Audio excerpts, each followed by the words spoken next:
but it did not leave room in there to literally say for those who live inside the city of Detroit to be able to get this, that, or the other, or to receive compensation or whatever, any kind of benefit for living inside the city of Detroit and doing this. It's too open-ended, which means that the money will be shot out the door as has been done before. Let's see what else is here. Now, you'll be able to call in momentarily, because I'm not going to go through this whole thing tonight. I'm going through bits and pieces of it. And I want you to call in with what you've seen and read. Don't give me no spectation and speculation. Huh? Don't spectate and speculate. Give me something that's right here in the black and white so that way we can get with it tonight. Huh? All right. This says city-sponsored insurance assistance. This is section 9-801. Again, city-sponsored insurance assistance. Requires the city to investigate the creation of an insurance system to provide automobile and or property insurance for the city's residents to help with high rates paid by citizens. The charter requires that within 60 days of the effective date of the new charter, the law department shall advise the mayor and the city council in writing on legal requirements or legal prohibitions as associated with the implementation of an insurance system. The charter provides for a joint commission to study the feasibility to fund, sustain, and operate in a fiscally responsible manner an alternative insurance system for Detroiters. Again, this has no meat because there is no directive saying that this will be done. This says that they're going to study it. And depending on who studies it, whether or not it'll ever get past the mayor's desk. Now, Sharon McPhail actually had been discussing this program for 10, 12 years now. Why didn't they just go to her and let her be, you know, they should have put in here that she, since it was her idea actually, you know, I give credit where credit is due. You know, I don't agree with everything she's done over the last couple years, but that particular thing was her idea. So why not have her specifically be named as the person to work with them to see if this thing is feasible, along with some folks that are possibly honest that actually work for insurance companies, some of the particular insurance companies that are here inside this city, and have somebody watching them to make sure they're not just fluffing the numbers to make sure that it won't go through. Okay. Let's see. Let's skip over here to health. This is section 7-201. And thus far, everything that I've read is why I'm not going to vote for this thing. I'm going to vote no on it. Section 7-201, health. The mayor is required to annually produce a comprehensive health assessment entitled Report on the State of Health of the City of Detroit.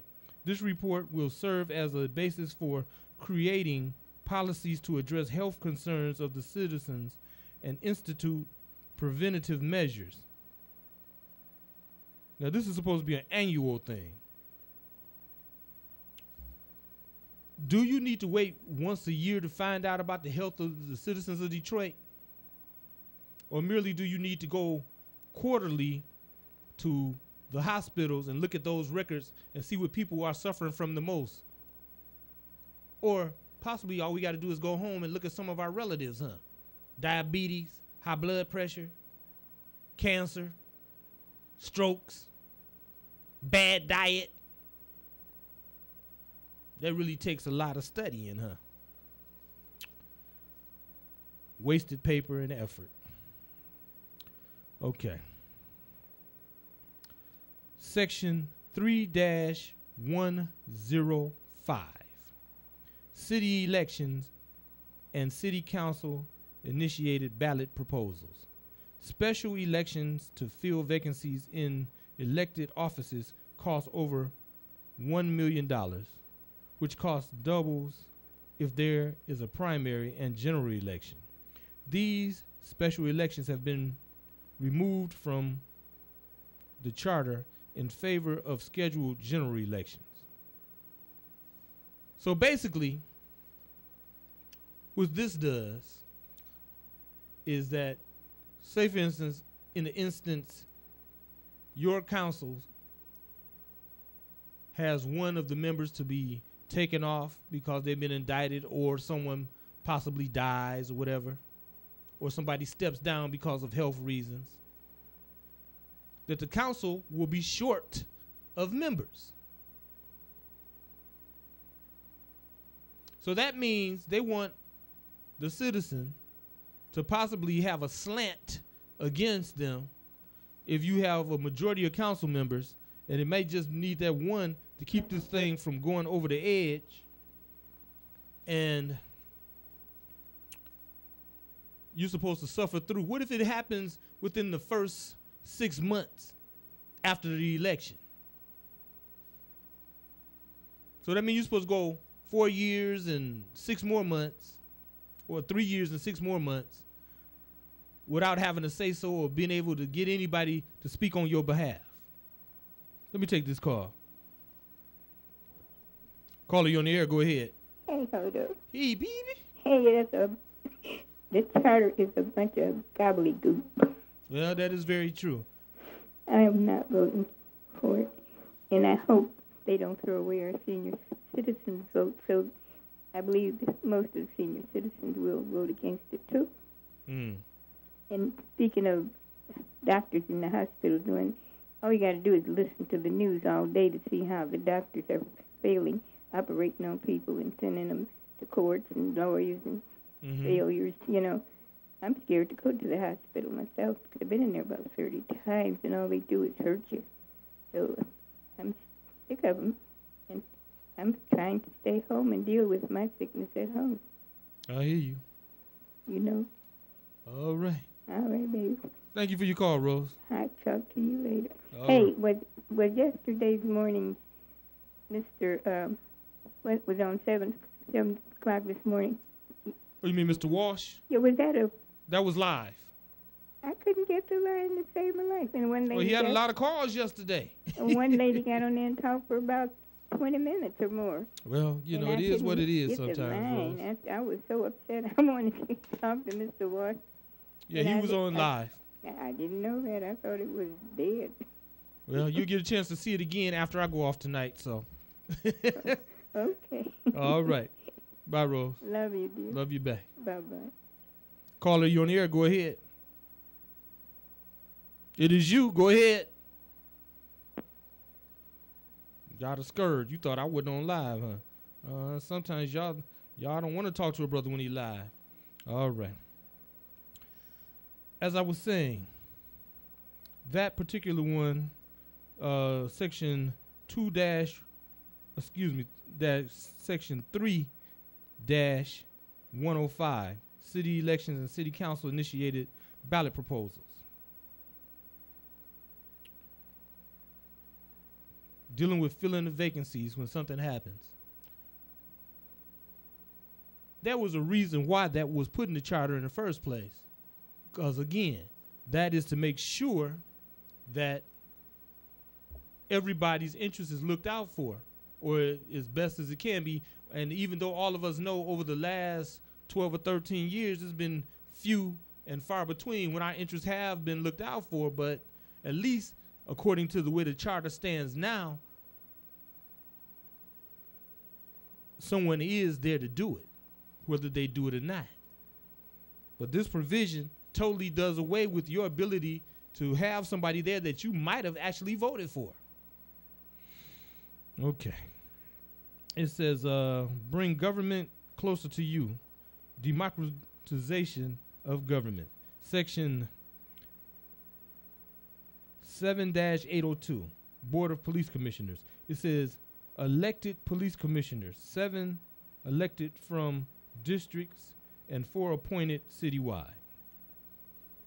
Now, dealing with electing the police board of commissioners, does the average citizen actually know what the police board of commissioners does?